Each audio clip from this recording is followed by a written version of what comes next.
Hello, Harleen. A warm welcome to the exclusive Know Your Leaders series, specially crafted for the leaders of Tata Dell. As a senior leader, we have witnessed you successfully lead your social capital to reach the peak of any assignment that has been given to you and make the impossible possible. We look up to you as one of the beacons of light at our workplace. Shall we get started, Harleen? Absolutely, Gaurav. It's a pleasure again to be sitting here and conversing with you. Who are those leaders that you hold close to you? All my life, I've derived my inspirations from saints who walked this country. Be it Kabir, be it Tulsidas, be it Sant Baba Nanak, or be it Sai. They continue to influence me right from my morning start to the time I close the day. There are phases. So if you ask me in a student type, I have very fond memories of Tyagaraj, my school teacher, who intentionally failed me in the pre-finals of class 10 board so that I could excel in the matriculation. And I did that. This breed of teachers, they're left when impregnable or, and thorough imprint on my mind. And as I grew up, the same has been the case with the professors in my college.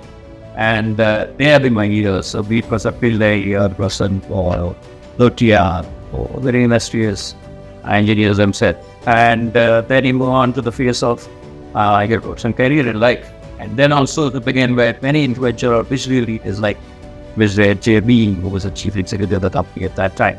And as you grow and what you look forward and you seek is, a good camaraderie with the leadership team in that environment where you are. Either you derive inspirations from their actions. Sometimes you try to invite those. Sometimes you follow their path. And some of them really make, a good connect and which continues to do so. Not hesitating to mention Sanjay because he's been always all around in my life and, 360 degree. And I always bagged on that. So one of the finest professional in his field and very approachable man. What does the Tata legacy mean to you?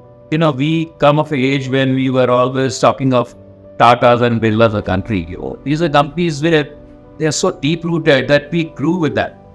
And as luck would have it, and I've been fortunate enough, although having served all my life with MNC companies and American companies, towards the fag end of my career, I have had an opportunity. So when you are crossing that threshold, you are in dilemma. Okay, I'm now going to work with Tatas, and what does it bring for me? Okay, so you feel pride. Okay, this is something which I've grown with, and now is the time to serve with this company. Okay, once you are inside the door, and then you realize in a very short span of time that, okay, my God, what have I owned?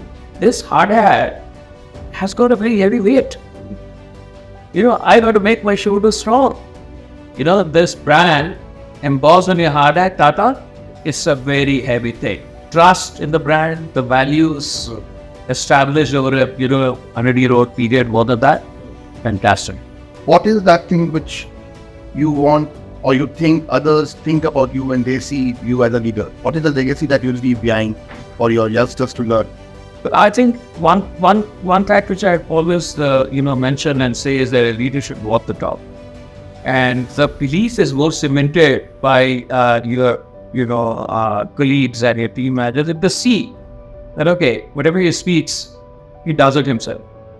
Okay, and then that's very comforting, and that is what I had been looking into. And a small anecdote, and also I derived inspiration from our day-to-day experience. It has been so rich in the last 30 years that, every project, every situation had made me wiser. And when I come back and someday my son connected and said, listen, Dad, whatever you've been saying is, almost 60% of it's covered under HBR, our business review. So which was a delighted moment that, it's something very different. You read and imbibe. It's something which you learn naturally, Taus. It's also a deposit. The next round, Hari, would be a personal writer of the team. I want to know, how do you start your day and how your morning routine looks like, There's a time clock in my mind, and I have this very fine knack. If I set it that I got to get up at this time or this hour of the day, it comes very natural to me. And I have been an early riser and, early to bed person right from my school and college days. So these things come easy to me. Belief is strong. I start my day strong, very positive mode. Because I have been in a profession which demands, physical exertion, walking the site, up and down, climbing building ladders, etc. So I have not been a gym fan or a jogger kind of a person, because I do this every day. So morning is, just staying very composed, planning for the day, thinking about it. And sometimes when there are large teams following me, and somebody in fact asked me, he said, what is the best time to connect to you? I said, the best time to connect to me is when I am in my vehicle being driven to office. Or in the evening in reverse way. And you can talk to anything you like. Yeah. Is this Sunday very different from a normal day that you have? Yes, Saturday, Sunday is majorly, ferrying. I'm the chauffeur bearing my wife. And howsoever I may try to convince her, listen, I need my personal time and the space. And she says, no, I've been waiting all 5 days, so this is my time. Yeah. So although she's now rationing it for me, so some hours are provided, but majorly the routine is that I need to ferry her, chauffeur her for Just her agenda. I'm sure as part of your daily routine, news is something which is very important intake for your day. What is your better? What are the various sources of you going through the news, digital, non-digital? What is your support? So Gaurav, I have always been a heartbreak man, because that is how life started, life of politics.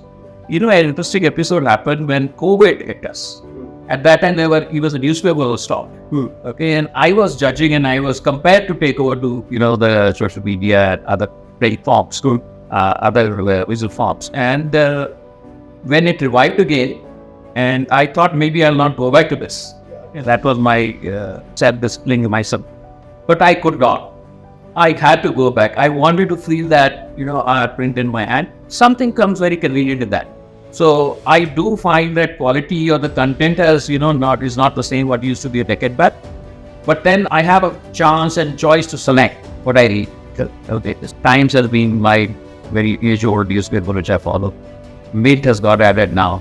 So I read the content very much in that newspaper. Yeah. And other than that, maybe Economist. What are your favorite holiday destinations?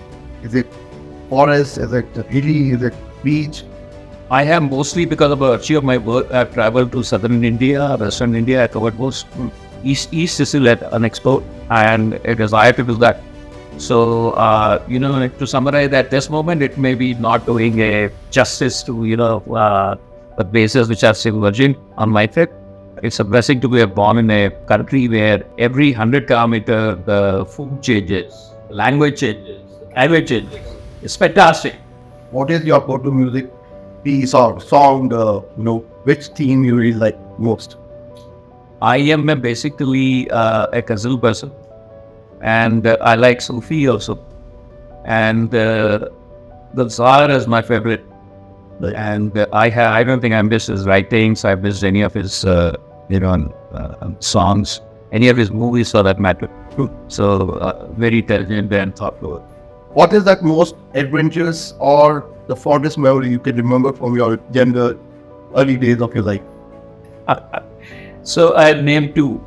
One was I was a Boy Scout, and this was a national level jamboree, about 24 hours drive from my hometown, and we were in the train. And I was the youngest of the scout, and the girl guides and everybody who were managing food. So the food was rationed that everyone is supposed to get one egg and one banana or something like that.